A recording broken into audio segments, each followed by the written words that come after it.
Sebastian, looking at things through the lens of global trade and economics, what is it that you think the West misunderstands about China and the way China do business? China has lived through enormous transformation in most of the 20th century, especially. And I think the West yet has to come to grip in what that really means. And it hasn't ended. One point in time, people might have thought, well, China now opened up and it's dealing with all these manufacturing processes and taking care of so many things. But China has been moving on from there to its own ecosystem. And when I visited post-COVID, especially last year and this year, I realized it decoupled itself from the Western systems in many ways. One could say that from the opening up in the late 70s, early 80s, until the pre-COVID years, China always looked at adhering to Western processes, Western systems, trying to interact with them, keeping its own specifics, but then trying to connect. And post-COVID, one would say, or I would observe elements of this really disconnecting, saying this needs to work for us in China, and we take from whatever we can in the global trade to our best benefit, but it's no longer in our interest to really adhere to a global trading system. And that changes probably more than most people in other parts of the world have yet realized. How capitalist is China? When I think about it, you have this very strict overarching government, which seems to have the final say. And there are things which it seems you cannot say or do in China, respect to your government.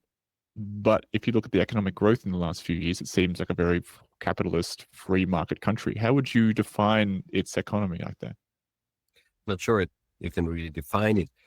What I've always lived in China is an overlap of different Chinas. So you have this ancient, centralist kingdom understanding of China with all the traditional rules and the Confucianist beliefs, etc.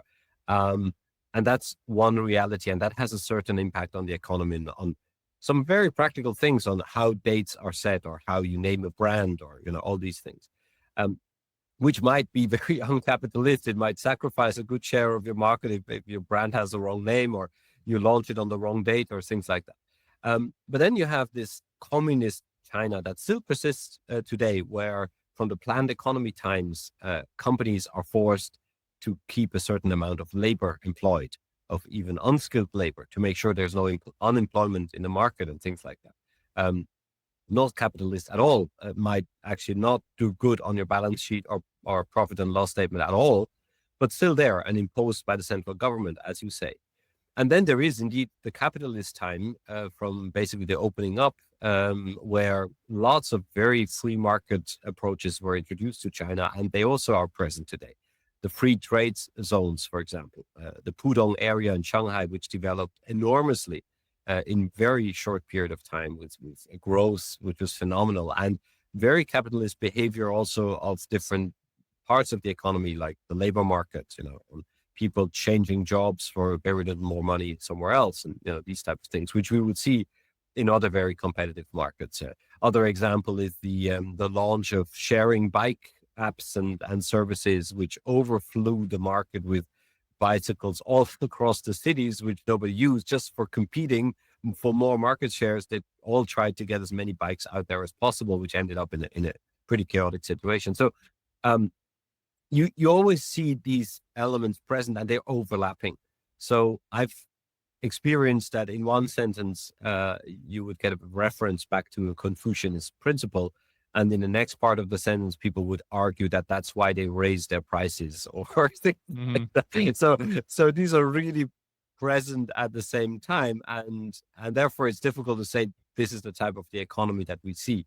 What we do see, and again, especially post-COVID, is that the government has a strong grip on the economy again, more than, let's say, before, for various reasons.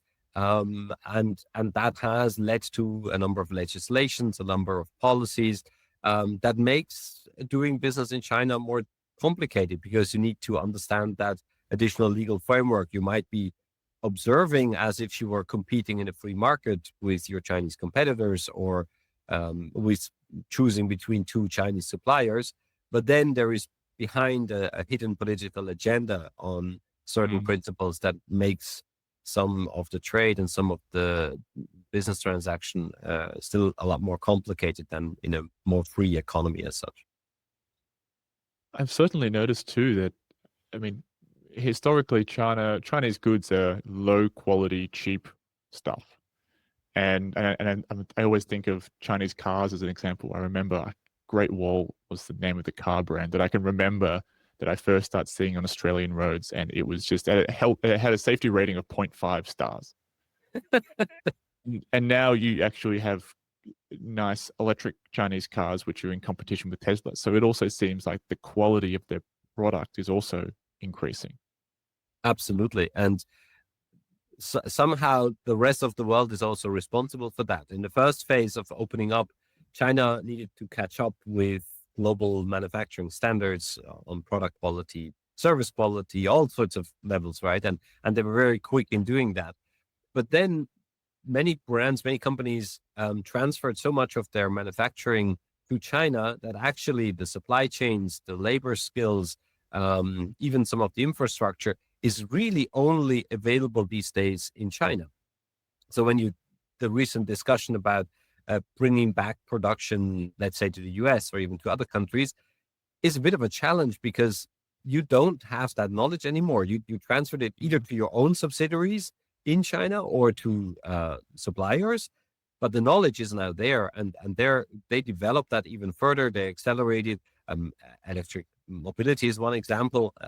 When I was back in Shanghai this summer, I would always say you had to look out for a petrol-driven car. I mean, the combustion engine was to be searched for because most cars were just electric, and that changes, of course, the whole speed of the ecosystem evolving from the charging stations to batteries. It's not only the car itself; it's a whole industry. It's a whole cluster, and that means, that they can innovate much faster if they wish to, and if the conditions are set, than you can in other parts of the world where you're no longer part of that cluster. And I think automotive is one particular area which you mentioned, that sees this happening very strongly now and even the past years. Mm. And one of the things I'll ask you later is not just what they're building and exporting themselves, but also what they're importing, which in our case, or Switzerland's case, is luxury goods. Mm-hmm. Before I get there, I first wanted to get your take on the history of luxury goods in Switzerland. Why do you think Switzerland became such a global hub for luxury goods? And I thought this question seems like a little bit is jumping around, but I think I'll tie this in with the previous ones after. Mm-hmm. It is both a surprising and yet maybe not so surprising story. Luxury has been around for a long time, and it has different connotations to really understand what makes a luxury product or a luxury brand luxury by itself. Heritage is one, innovation is another, and different European areas have focused on different aspects of that. And Switzerland, for much of its history, has been innovative. Maybe not so much on the forefront of what you might think about, but then behind the curtain or behind the scenes, there's been always a drive for innovation, for making things better.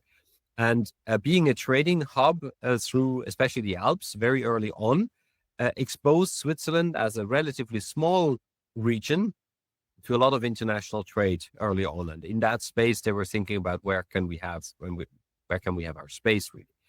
And of course, we have to talk about watches specifically. And those go back actually a bit further when in the early 19th, late 18th century, there were these music boxes being made, which is basically a metal cylinder where you put little metal sticks on, and then there's sort of like a metal frame that you run it across, and it produces music. And that was the way music came into the upper level households, especially early industrialization. but also royalty back then. And Switzerland very early on was interested in that, was innovative in that, and started building these instruments. And then when there was at the time, of course, a lot of movement across Europe. People were migrating from various areas, and especially from France, we had a big Calvinist community coming to the French-speaking part of Switzerland, and they were good, skilled people. And when the invention of a watch came about, these people started, from the skills they had in these musical instruments, to transition that into the watchmaking, and that's where this craftsmanship and the innovation drive and the hardworking attitude of these people came into life and came into these products and made them a luxury product because they were more precise, they were more carefully crafted, lasted longer, etc. So had really features that made them stand apart from other craftsmen from other parts of the world. And that's how I would say the luxury image started building. And then in services, I think we don't have to forget about that. In services, there was a second very interesting period of entrepreneurs, especially in traveling, where in the areas of the mountains, but pretty much all across Switzerland, the railways were adopted really quickly, with entrepreneurs believing that driving up a crazy mountain with an even crazier railway would actually get people excited, and wealthy people from around Europe, but even from around the world, would be willing to spend money on their leisure time to experience the beauty of the mountains, etc. And so they built, given the size of the country, they built a lot of railways very early on, and with that came a big travel industry to the very wealthy, because at the time, traveling just for pleasure was really only something that the wealthy could afford.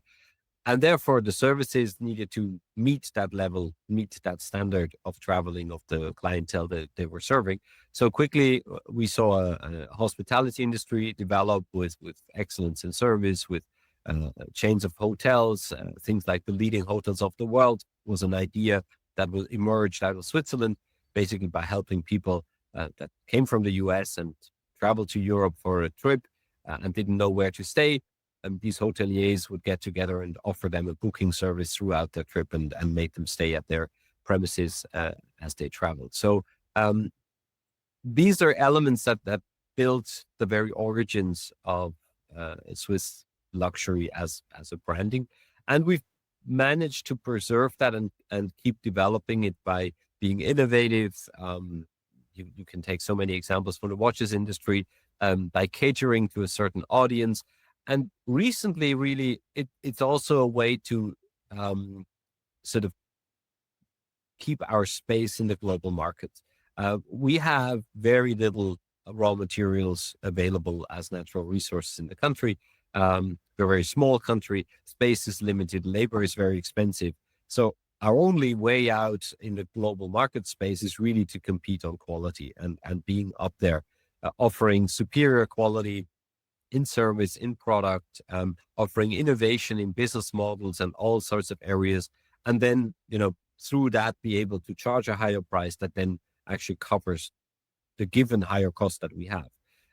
So in that sense, it's a natural continuum on what history provided us with, and many brands, not only the consumer brands that everybody knows, but also in business to business, in services, we've managed to keep that up there. And then, of course, it became a cluster of its own, with wealthy people being attracted by the banking services, by the leisure opportunities, and then tax conditions were set for wealthy people to be attracted to put their residence here. And so, one led to another and keeps on building as Switzerland develops.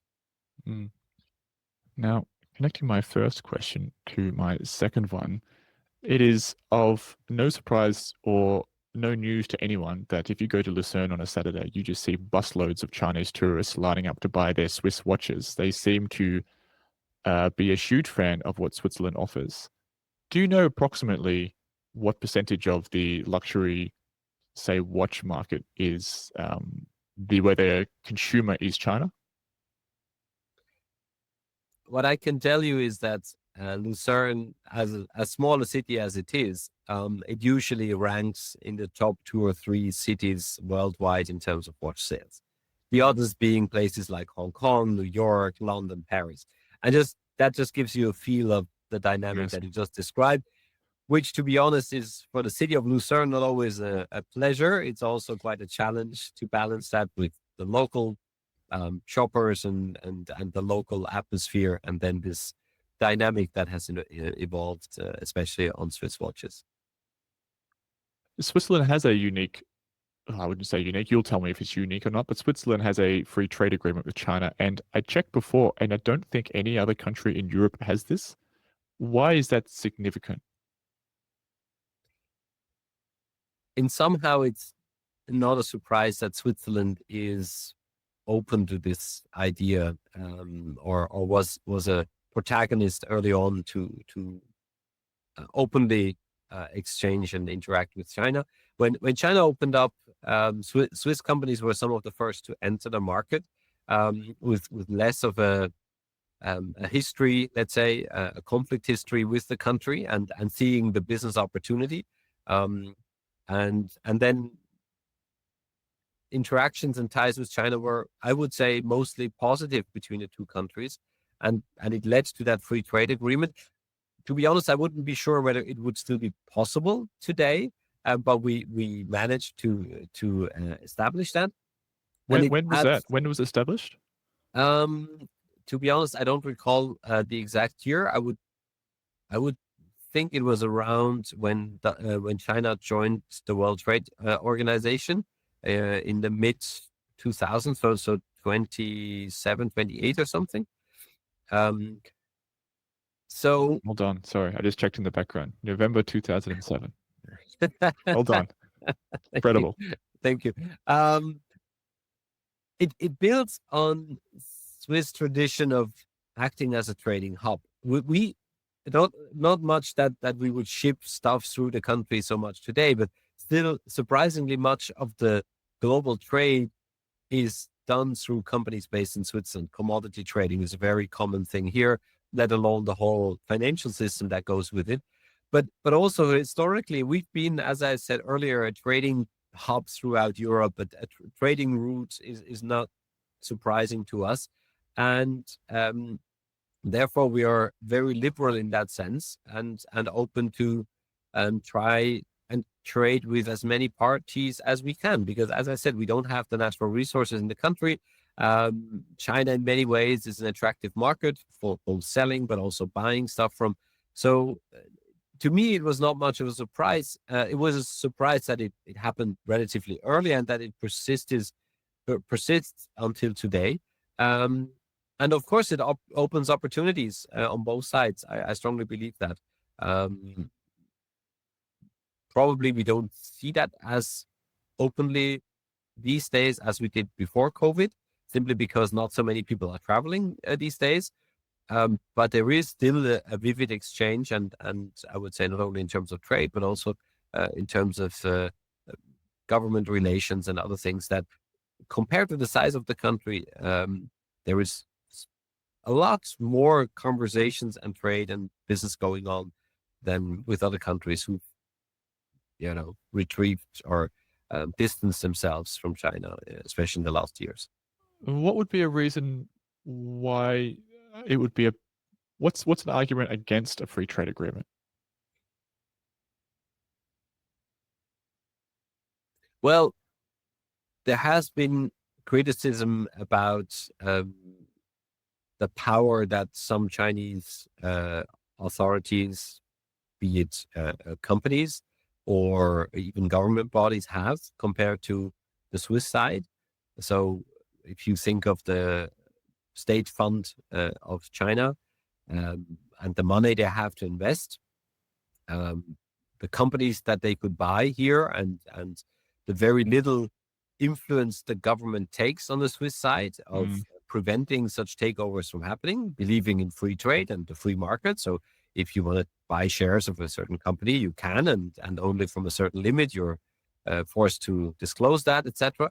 Whereas on the other side, if a Swiss company or brand would want to invest over there, there's very strict rules still, despite the trade agreement that we have to adhere to, and that the Chinese government takes very direct influence in terms of what assets can go to foreign investors and what not, and under what conditions you can or cannot invest, et cetera, et cetera. So the question of fairness, which is very dear to the Swiss in general, is of course always in an agreement that we find between, one could say, two very unequal partners when it comes to especially the government influence. And you saw this again when German Chancellor had talks with China recently. There is of course a number of general governance, legal, ethics concerns when you deal with China that are still there, from human rights to proper trading of the currency. There's always this discussion: do they adjust the currency for better market position abroad because it's not really freely convertible? So there's lots of things left and right that have not been able to be addressed in the free trade agreement. One could always argue, then is it better to have an agreement and stay in conversation and try to improve and take that as a base to go further? Or don't you even conclude such an agreement before you have not had that conversation and saw some progress on the other side? So that, you could take the same discussion to EU member candidates. Should they have all the conditions fulfilled before they can even join? Or is part of joining the EU then going to make things different later in the process? And the same thing you could basically argue. Do you know, in comparison to some of the other countries that Switzerland does trade with, what China is like as a reputation to do business with? I mean, are they cooperative, fair, difficult, always negotiating? Do they have a reputation? It's certainly complicated. Probably, I personally would say post-COVID, it's become more complicated than before. As I said, up to the COVID years, I would say China was in a process of trying to adhere to international norms. With joining the World Trade Organization was one of those steps, but also other things like the way they built their legal system, the way they tried to make their digital ecosystem accessible from around the world, and other things. And that has changed since. The government has used, I would say, COVID as an excuse to install additional control mechanisms that are not fully transparent and are difficult to judge in what they mean. They can change very quickly. There's a much more direct influence again of both national and local governments on certain industries, certain markets, and that's taking a lot more time to understand. It needs to build a different organizational capability to respond to these developments much more quickly, and that makes overall the dealing with China a bit more complicated. Now, one thing I always stress when I talk about doing business with China is that one might think there is this one linear transaction type of, this is Switzerland and we're going to ship our great products over and we're going to buy cheap stuff from suppliers in China. I would argue today the transactions are much more multifaceted in the sense that we have investments going both directions, Chinese brands or companies or investors buying Swiss companies, Swiss assets, also Swiss companies being invested over there if they can and if they're interested in local subsidiaries or buying Chinese partners, joint venturing with them. As you mentioned, we have Chinese consumers in Switzerland at brands here locally that have otherwise no presence in China whatsoever, but still these customers here, they're shopping with these brands. They want to pay with their WeChat account. So as a presumably local Swiss retailer, you suddenly get asked, whether you can join the Chinese trading system and have to transact in Chinese yen. And. So there's, I think, a lot more variety in that.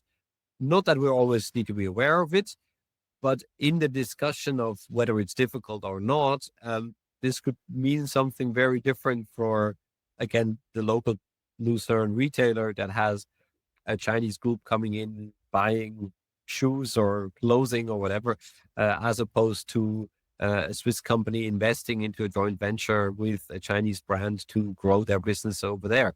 So the question of how complicated or how difficult it is might be answered very differently in these settings. Mm. You seem to suggest also there's this post-COVID and pre-COVID version of China. Mhm. From post-COVID, or even since, what's it been? 4 or 5 years, just time flies. How has the business of luxury goods changed? Is it increasing? Is it doing better than before? It has first in the COVID years, it has changed in two ways. One, obviously, because nobody could travel, the business moved to local.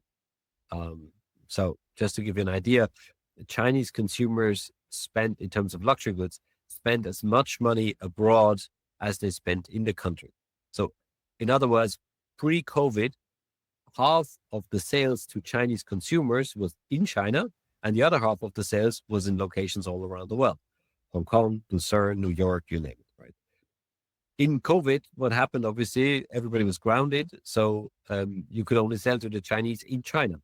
And that meant for those brands who did have a presence there, they kept on selling, not exactly the same amount because it needed more e-commerce capability because shops are closed there as well. But mainly you needed to have a presence in China in order to keep selling to the Chinese audience. Whereas before COVID, you could just have a nice brand location somewhere else in the world and still caught a significant sale with Chinese audience if they happen to visit your location. The second thing was that in China, not only luxury goods, but all of retailing moved dramatically to online. Some brands had an online presence and benefited from that and grew it a lot in the COVID years. Some started just out of the sheer need of keeping to sell to some consumers. They moved to online, at least part of their activity. And that persists until today to some extent, with travel restrictions still present in some parts of the world, etc. So the nature has changed, and apart from looking at the absolute numbers in terms of how much you sell, the nature of that or the mix of that sales has changed in terms of which channels are used, the importance of selling at home versus abroad, and so on.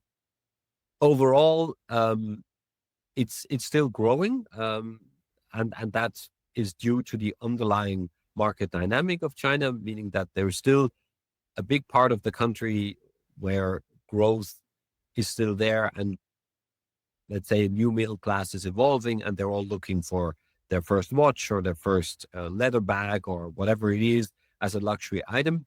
So there's still some catching up to do, and that overall creates still a positive dynamic. It's not the double digit, any product you bring into China is going to sell type of gold rush that we used to have in the early 2000s. But it's still, if you have a presence and you're doing a good marketing job, you still have a good growth opportunity in the country. And that benefits also your locations abroad because, as we said, Chinese travelers are around again, they're spending abroad again. And so if you do a good job in China, elevating your brand, some of the sales you will actually do in other parts of the world. Is it a cultural thing, which means luxury goods are so important to them? Or is it just that they have such a large volume of people that the top 1% is still 15 million people? Yeah, both is actually true. We see that in many developing countries that when there is a certain development in the country as a whole, you look at Latin America, you can also look at parts of the Middle East, that then the middle class or upper middle class is emerging just because the country itself as a whole is developing, then luxury goods benefit from that development in general. And then in China, of course, the numbers are huge. So very, a slow or even a very small share of the population that gets into a certain area of wealth still means a lot of people and a lot of wealth out there. And somehow one could say COVID accelerated that. One former CEO of a luxury brand said in the COVID years, in all of his tenure, there's never been so much liquidity in the market, and meaning with consumers. So they couldn't spend on other items like luxury travel or other things, and still they got, when you look at financial markets, or even had government support programs that pumped billions into the market through subsidies of companies and other things, that overall meant there was a lot of cash out there, and overall the wealthy probably benefited quite significantly from that. And they spend it not necessarily in the COVID years, but thereafter on luxury goods for sure. And when it comes to China, not now for the recent years, but overall, there is a big cultural element of status and of luxury as a symbol to show you belong to a certain class. In the past, I mean, in the very old Asian China, that was, of course, the codes, colors, rituals of royalty, of the kingdom, and anything related to the emperor of China, and that was transitioned onto luxury goods that fulfilled part of that function by saying, "Hey, I made it to a certain wealth. I'm part of a certain club because I show it owning a watch, owning a certain car, owning a certain brand of handbag, etc." Mm. I wonder, the Chinese also making luxury watches. If you look at they're tapping into basically everything that the West has done pretty well, and they're getting better and better. You look at Chinese phones, Chinese cars. I only would assume the Chinese are going to get better and better at making watches as well. And I wonder, I guess, me as a consumer, I would buy a Chinese thing because it does what an American or a European thing does exactly the same, but it costs me less money. Given it's a luxury good, I wonder, would the Chinese buy Chinese products? Yes, in certain categories, jade is one of those. And why is jade a good example? We don't have a heritage in jade stones. Mm. We don't have them. So we don't know what makes a great stone. We don't know how to carve them. We don't know about the design of sculptures or objects that can be made from jade.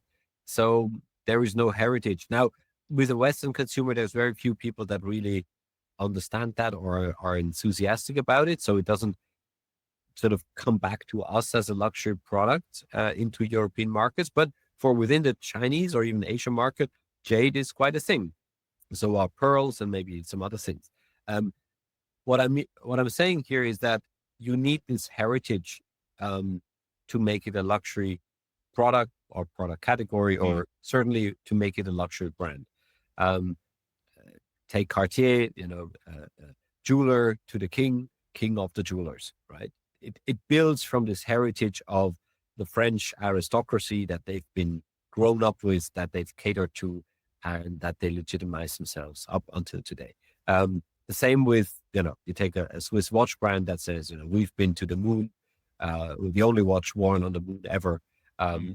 That's a heritage reference. It's a reference to the crafts and the engineering skill that went into a product that, as a mechanical product, would make it as far as the moon. And there's a huge story in the narrative around.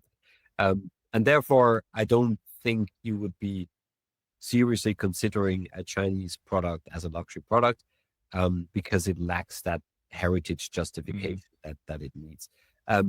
This being said, I've seen very well done products in wristwatches made in China from local brands. If it's about the function of the product, and you said so for electric cars and other things, China has certainly evolved and in some product categories probably even overtaken the West or other countries or other brands in terms of the sheer product function. I don't know, electric car and its battery might run longer than its Western competitor. But a luxury product you don't buy for the function. A wristwatch is probably the most unprecise way to measure the time, right? your iPhone or your atomic alarm clock is multitudes more precise than a mechanical watch can ever be. So you don't buy it for the function, Mhm. for sure not. And you don't buy the 10,000 Swiss franc product for that either. So you can get a mechanical watch if you just wanted a mechanical watch for far less.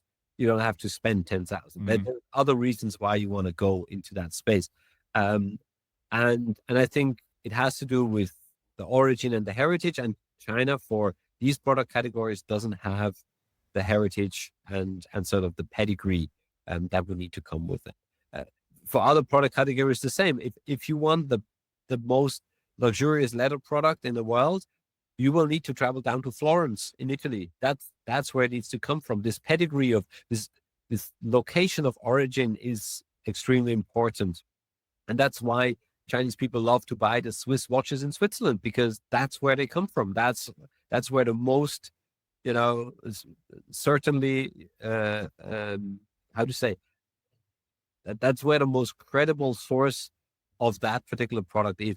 Of course, Rolex will not sell a non-Swiss product abroad, but still there is this additional emotional benefit of saying I bought it at the source of where it's really come from. And that has a lot to do with the irrationality that comes with luxury products. But in many categories, China doesn't have that origin component. So I don't think it's gonna develop there so much. So that's why even though you can buy a Rolex from your local Rolex store in Beijing, the lines in Lucerne are always going to remain. There's something about buying a Rolex in Switzerland. Yeah, I mean, think about yourself. I don't know, but many brand car owners today, they can go and pick up their car from the factory. Volkswagen introduced that even for more mundane models, that you can basically, if you wanted to, and so you go there and you pick it up from the source, right? And yeah, the same is true for other products. I guess for the average tourist, maybe, yeah, you can buy a cowbell or a Swiss Army knife from Switzerland, even though you could probably also order it online as well. Exactly. And one thing we have to mention here as well is that most luxury goods are extremely mobile as well. You wouldn't probably do the same thing with a big art piece or whatever, but it was it's a little box, and you can easily buy it here and take it back home, which maybe for other products wouldn't be the case. Your super yacht is kind of difficult to bring back home. Looking at global economy and current events going on, I wanted to get your view on, maybe let's start with the US and tariffs. When you see the US putting tariffs on Switzerland, and you also see there's this constant arms race between the US and China in terms of who's going to be number one in economy, all of that seems quite threatening and daunting. How do you think Switzerland can navigate this? We have a tradition of navigating difficult times, I would say. We're never or rarely the ones setting the agenda. We're more observing what's happening and then finding the most competitive spot where we can basically keep our space or grow or keep our position. There's many, let's say, perspectives or aspects that one could mention. One brings me back to innovation. We've always faced tough times and difficult situations, and basically managed to compensate with innovation. You look back at the time when there was pegging from the Swiss franc to the euro, meaning that there was always 1 euro was 1 franc 20.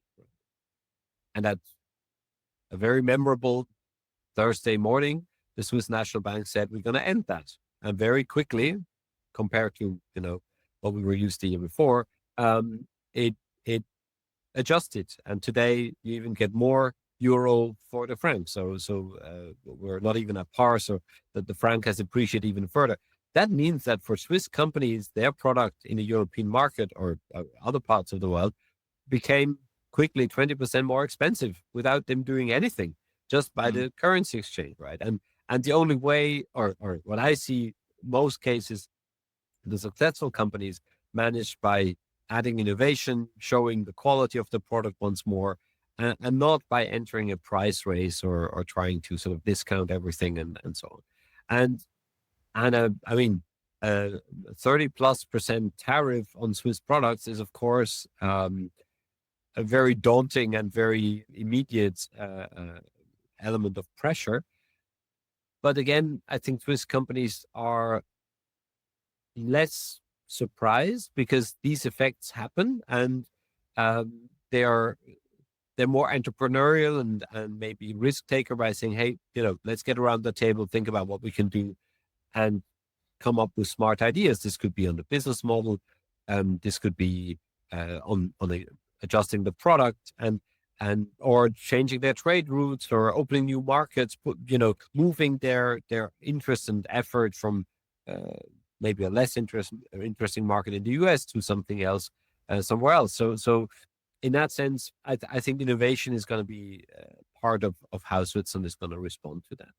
And then the second thing we saw pretty much after is that not very outspokenly, but behind the scenes, those people who know Switzerland know that we're extremely connected in global ecosystems. And the gold trade was one of these examples that came up very quickly, where the US administration realized that, wait a minute, if we keep this up, we're going to have some trouble of our own, because in the particular resource of gold, Switzerland plays a key role in the global trade, not because we own most of the gold resource, but because the refining, the smeltering, and sort of resizing of gold is done hugely in Switzerland as one of the main players in the global markets. And that's true for surprisingly many industries. And so once you start understanding, as I said, global commodities, you look into private banking and many other industries, could mention pharmaceuticals, even fast-moving consumer goods, with a company like Nestle being based here.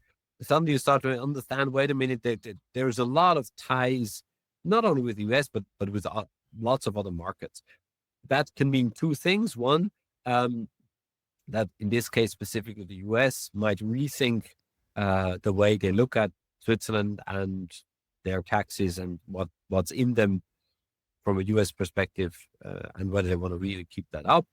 And the other thing is that through its network and the many stakes that other companies have in Switzerland and the other way around, there other opportunities are there if one particular market becomes extremely difficult or complicated. There's other options there, because we never seem to be putting all of our eggs in one basket, but there's always a good balance of dealing with a lot of countries. We're trying not to be enemies with any of them, which means we can trade with relatively many of them pretty well. And so if one goes south, we might have some others up our sleeves that we can compensate. Maybe not fully, but overall, we're probably adjusting faster than other countries are. If you were the CEO of a Swiss company that was quite dependent on the US, and you do fall into the category of having your products or goods tariffed, would you? I wonder, would you act on it? Because what is your long-term planning? Because I can also imagine a world where these get undone in a short period of time, because the president of the US seems to be pretty radical, and who knows the long-term, there's so many unknowns. Are these something which you address immediately, or do you just wait and see? Well, as a CEO, there's the numbers and the analytics, and then there's the decision making and your personality on how you think your company is best fit to address the challenge. I found it very brave when I looked at Pilatus, the aircraft manufacturing just next to Lucerne here, and they basically said, they looked into their books and they said, well, this is going to be a big cut, but for the time being, we're just not going to ship anything to the US anymore. We have, our books are full of orders from other customers. We prioritize those. We inform our US customers that, sorry, they will have to wait until the situation settles, assuming that in the best case, this will sort of balance back out or, will be adjusted in the foreseeable future. And in the meantime, we have enough, in our books to sort of keep on going. And we're going to focus our attention elsewhere. So in somehow that's that's an attitude I could see myself take as well, saying that let's be take serious what's happening. Take that if this is the number, okay, this is the number. Now we have to work with that number. If it's 39%, it's 39%. What does that literally mean? We put it into our business plans as a scenario, and then start building some or start discussing options on that scenario. If it then turns out better earlier than expected, all the better. But let's take this as a realistic scenario. And I think probably that's a mistake that's been made in other parts of the world, where sort of a meandering around of, is this really serious? Could it change? Can we influence it? Going back and forth. And that leaves you in a state of uncertainty. And then one thing is sure, that no business is working well in a state of uncertainty. You have to say, okay, these are the rules of the game, and then I can plan on it. If it's bad or tough rules, well, it's tough rules. And we have to decide, are we going to keep shipping to that market, or do we need to compensate that somewhere else? Or do we need to take some radical consequences, maybe scaling down production today? But rather we take it at face value now and have some options coming forward, when things may change again, as opposed to not believing it, putting us forward into a situation where there's no choice anymore, and we'll have to, close the business or taking more radical decisions. So trying to stay in the driver's seat, and then again, bring people around the table. What can we do in sales? How is our pricing going to go? Can we optimize in operations? And you look at all your areas of the business, how they are affected if this is the new scenario, and come up with some good solutions. And that's at least what I see companies doing that I'm working with at the moment. I guess it's Swiss culture to be more risk adverse than everything. And it reminds me of, I mean, I'm sure you know this story. It's probably a pretty famous use case, but the story of, was it Victorinox during 9/11, when something like 50% of their stock price went down due to the fact that all of a sudden you couldn't take a pocket knife on planes anymore, but they had such a big cash reserve, they were able to adapt. And now 20 years later, you can go in and buy a Victorinox suitcase. True. And that's something when you say risk adverse, I think the good part of that is companies are usually very solid in their business model and in their operations, meaning that it's not calculated on the cent. It's not, if your margin drops 2%, you're not going to go out of business. If it drops 40% because of a tariff, yes, any business is probably at risk. But it by default, it's not a stretch already. It's not totally exhausted. It's not totally at its limit. Whereas you might look at other parts of the world where it seems kind of, how is this even possible to offer that product at that price, even in those conditions? And you start wondering, is this business model in itself even solid? And there, I would agree that this risk adversity means that there is some buffer or some margin to maneuver in the system already, which allows to sort of bounce back in tough times and have, and what it does, it gives you time to prepare for such a scenario. You might sit it out for a few weeks or longer, being maybe ripped off cash flow or whatever it is, before your whole operation goes belly up. And that means, they're more cautious in the first place, but that leaves more options when things go maybe a bit more difficult, and it wins you time to come up with other ideas until everything has been sorted.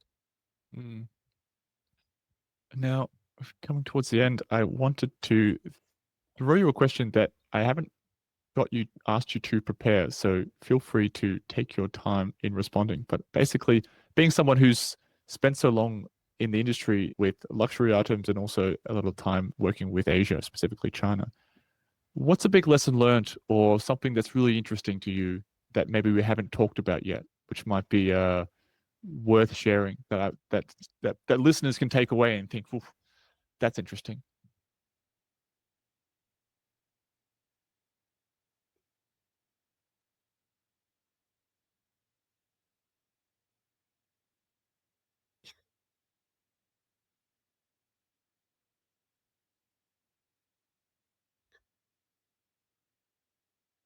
Maybe I have to answer separately because China and luxury are probably very different things. Um, One thing that fascinates me with luxury, and that's um, yeah, a bit unusual maybe, is that there is there has always been luxury.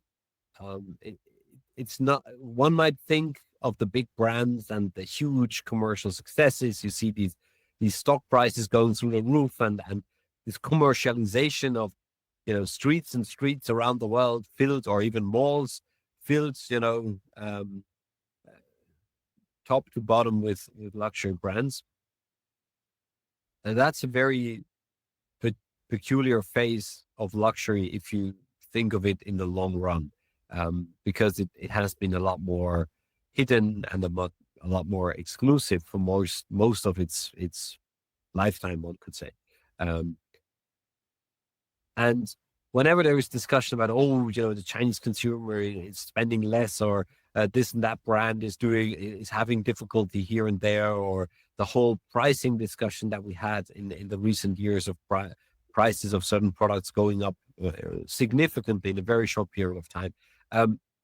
I always sit back and take a moment and think, well, the industry is transforming like other industries are, but it looks back on hundreds of years of history. Some specific companies even do, but the industry as a whole certainly does too.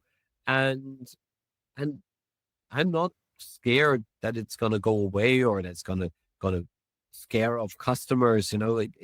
Growth in itself has never been an objective for true luxury, Mm. and it's much more the curiosity about who is going to be our future consumer in that industry. This has evolved, from what we call old money aristocracy that inherited wealth over decades, over centuries, to a more younger entrepreneurial consumer that made their own business flourish and gained wealth from that. And so it's part of what it is and how it works. And I'm a lot less scared than some of the protagonists that this might put brands at risk, or products would devalue, or something like that. And it in that sense it stays absolutely fascinating, because it contradicts some of the fundamentals of economics and management. Growth in selling more product has never been an objective of a true luxury brand.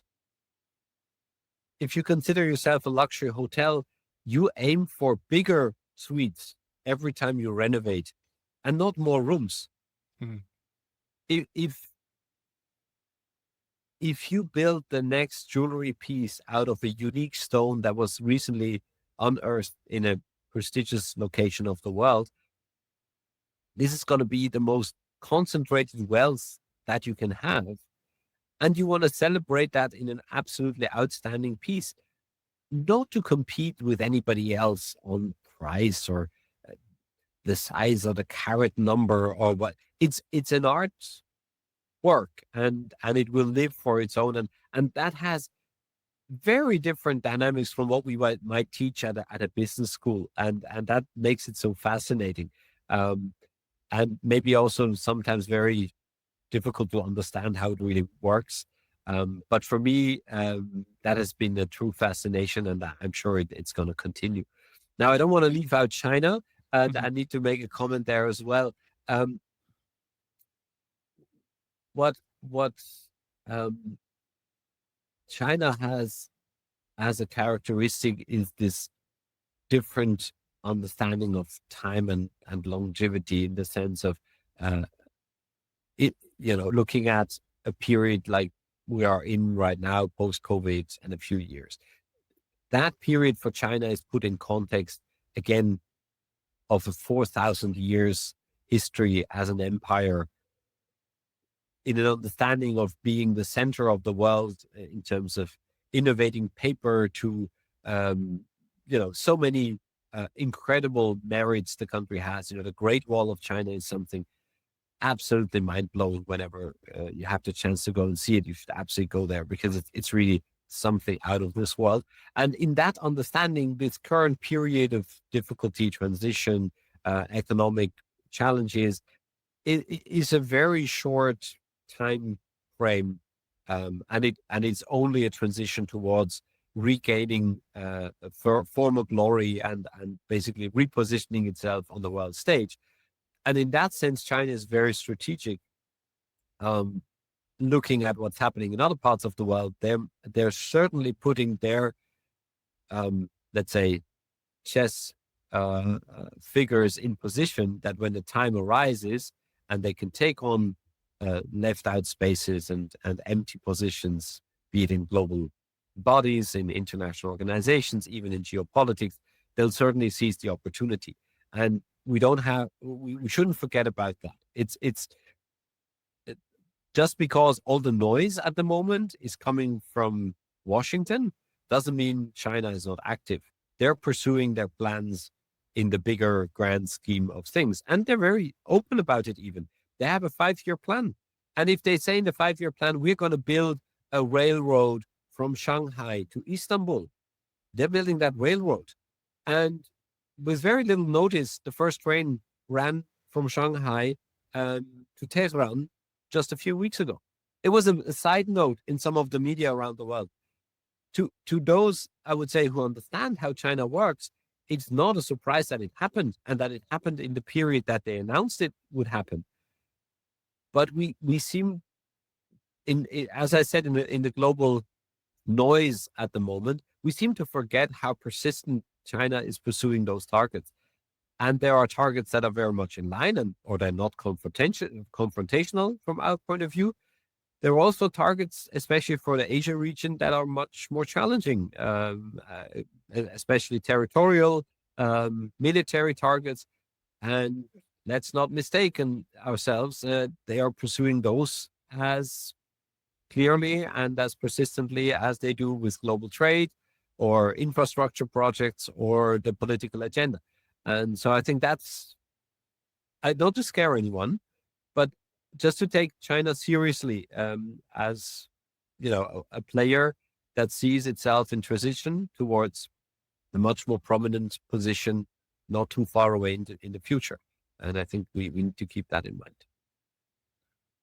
Sebastian, this has been a very fascinating conversation. If people would like to get in touch with you or follow your work or do anything, how can they find you? I'm listed at the Lucerne School of Business as a lecturer. I'm also available through my consulting company, Sebastian Huber Consulting, through the website. My phone and email are available. I'm kind of a public person, so you find all the contact details on those websites quite easily. Also happy to have people contact me through LinkedIn. I'm confident that this episode will eventually make its way there. So certainly you can find me there as well. And do you have your own podcast? Of course I do. We call it From Pontius to Pilatus, or in English, From Pontius to Pilate. It's about the journey of people in their lives, both professionally, but of course also in terms of their education and what they learn, how they learn, and how they're coming across maybe difficulties as they go up a mountain like Pilatus, where they meet the top at the end and look out into a great future, or where they stumble across things. And we're exploring those with our guests. Happy for people to tune into that as well. Sebastian, thank you very much for your time. Thank you, Mike. It was a great pleasure.